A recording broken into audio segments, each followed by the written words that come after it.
Hey, Sean. So, what's the story with this podcast? Good question, Sean. It's my understanding that two middle-aged Seans are getting together to decide whether art is shit or not. Like Sean versus Sean. Exactly.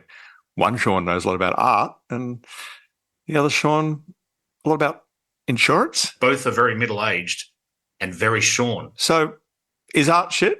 Let's see what Sean has to say about it. Oh yeah, oh yeah, oh yeah, oh yeah, oh yeah, oh yeah, oh yeah, oh yeah, oh yeah, oh yeah, oh yeah, oh yeah, oh yeah, oh yeah, oh yeah. So, comedian Maurizio Catalan 2019. Is that how you pronounce the guy's name? Maurizio Catalan. Well, I'm not Italian, but that's certainly sufficient for the Anglosphere, I think.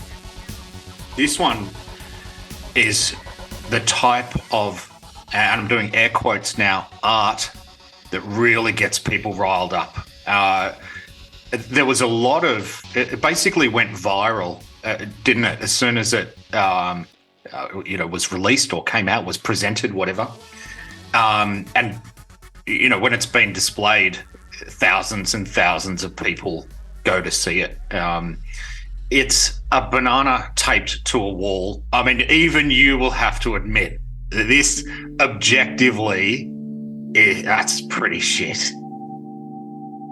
I'm going to hold back on my verdict because my verdict, although not a strong endorsement, it's an over-familiar gesture. So, one of the things that gets people like me really upset is this guy sold 3 versions of this work, two of them for $120,000 each. It's a banana taped to a wall. Theoretically, they say that the medium, the banana and the tape cost him about 30 cents. Yeah. The third piece sold for $150,000 reportedly. So, that's a hell of a lot of money for some art. But there's even more to make me angry, right? Like, if that wasn't enough, after the third one was sold, another very famous artist, even to people like myself, who gets people riled up, Damien Hirst, tried to purchase a version or a piece of this art. And the artist told him, "Sorry, we're sold out." What? Like, that's crazy. And that, must have got Damien Hirst pretty offside. He offered to trade one of his own works, contentious pieces of art for one of these. But there's more to it than that to make you angry about this piece of art. When you purchase a comedian, you don't even get the banana or the tape. What you get is a certificate of authenticity and some instructions how to construct it yourself from a banana and a piece of tape. So what is going on with that? You're not even getting the banana and the tape, just the instructions and a certificate to say that you own it. We're getting into kind of NFT territory here. You're buying a score. A score, but the art. Here's the question: what's the art? It's a Is score. the art the banana? Is it though? Which bit? The instructions, or the certificate of authenticity?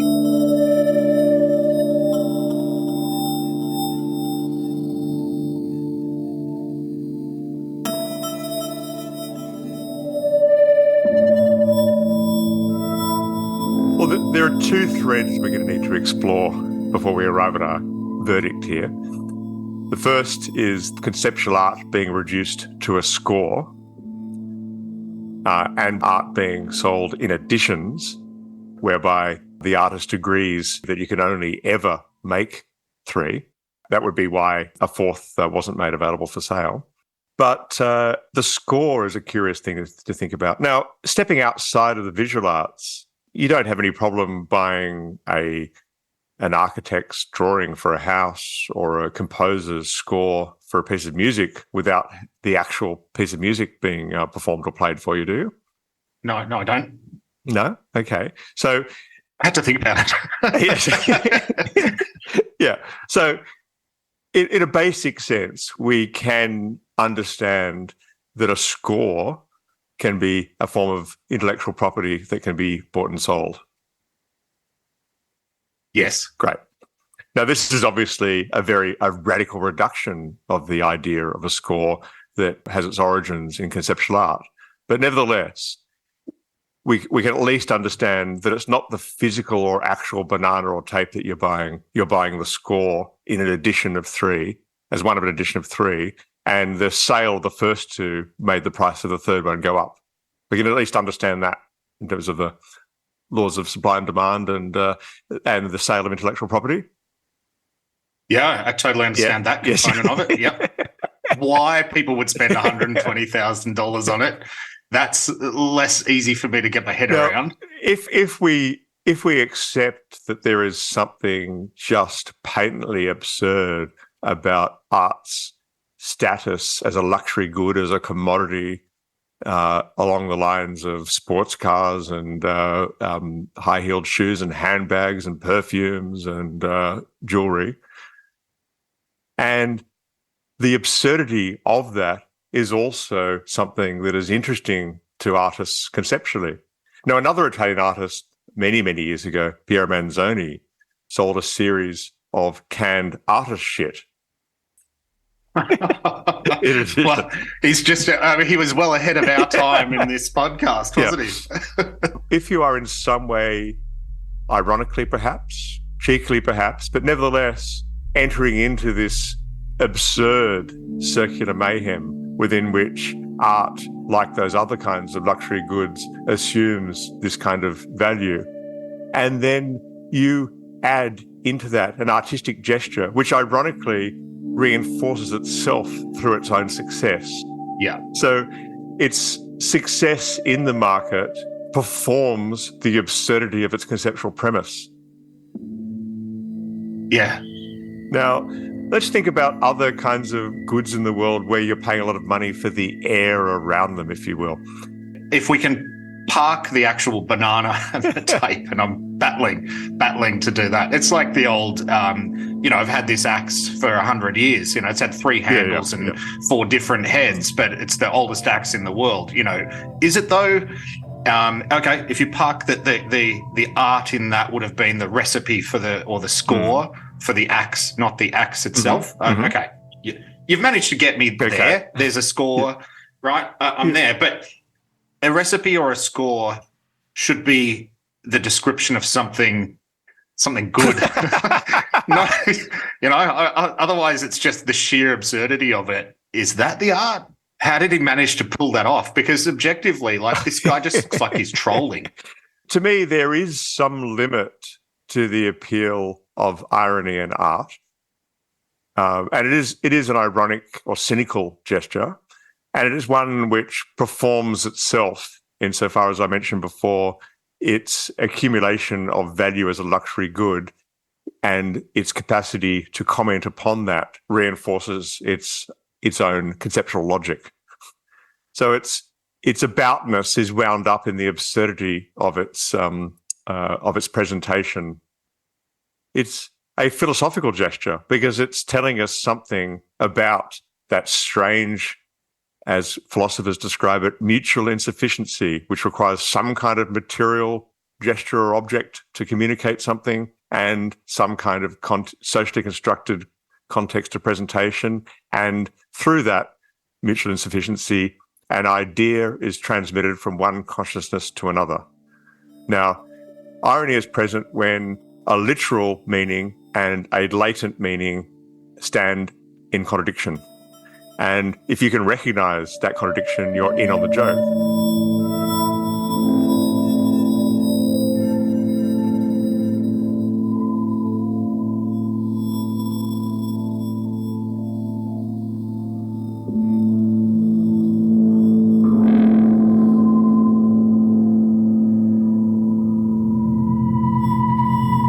unchecked sincerity can seem naive, and unchecked irony can seem ultimately overfamiliar and boring as it goes round and round and round. And something we can discuss in a future podcast. I'll even go as far as to say that at their extremity, irony and sincerity both lead to fascism. But we'll get back to that later.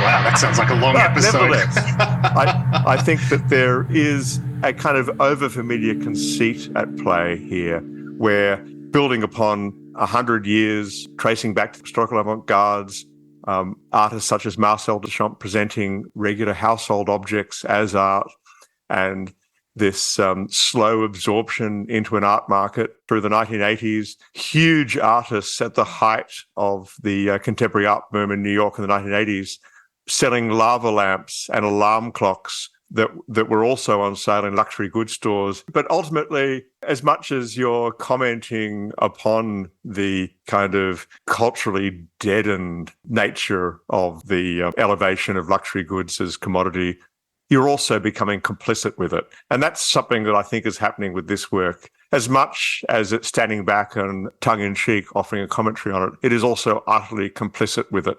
For me, that's the part of this work that's a little bit overfamiliar, because it's an overfamiliar gesture. It's something that happens in the art market, in this chess game, if you will, between conceptual artists and an art market that loves their jokes and feels like they're elevated as a part of being in on the joke. But putting that aside for a moment, still a philosophical gesture being presented through an art world context that, for better or worse, is being accepted not only by an audience, but by a market, literally buying into this joke and perpetuating the joke, making the joke actually perform itself. Yeah. So part of the thing that gets people riled up and maybe then into the joke is the fact that he's taken the absurd to the extreme, and by doing that, lost all nuance, enough of the nuance, and so it ends up being a little bit overly familiar. Nevertheless, it is part of that history of artists with a glint in their eye entering into that absurd elevation of objects that have undergone that strange philosophical transformation from being not just a mere banana and tape, but also assuming a doubled ontology as art, and that there are people who feel that there is some kind of value in being a part of that understanding, being connected to that understanding. Now, And thus the queues of thousands of people to go and see it and get a selfie with it. it's also reflecting a world in which there are all sorts of other instances in which people are invested in the air, if you will, around things. You walk down a high street in a major cosmopolitan world city and look at the luxury goods that are presented in windows with stupid price tags on them, or queues of people wanting to see the particular painting or the particular sculpture that is imbued with some kind of historical or religious significance.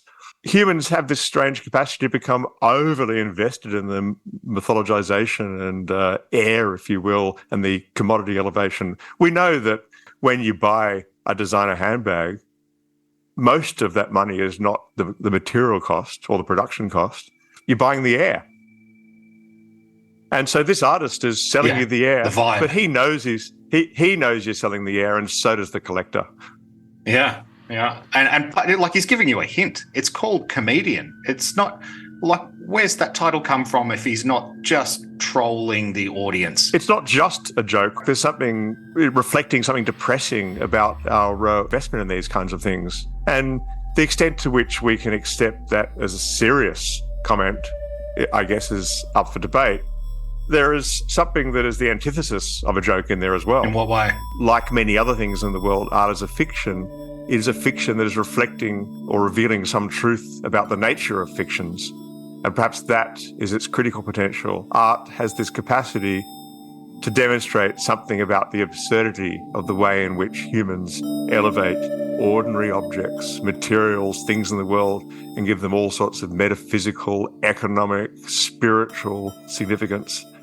Fight wars over them, pray before them, buy and sell them. It's all pretty absurd, isn't it? Yep.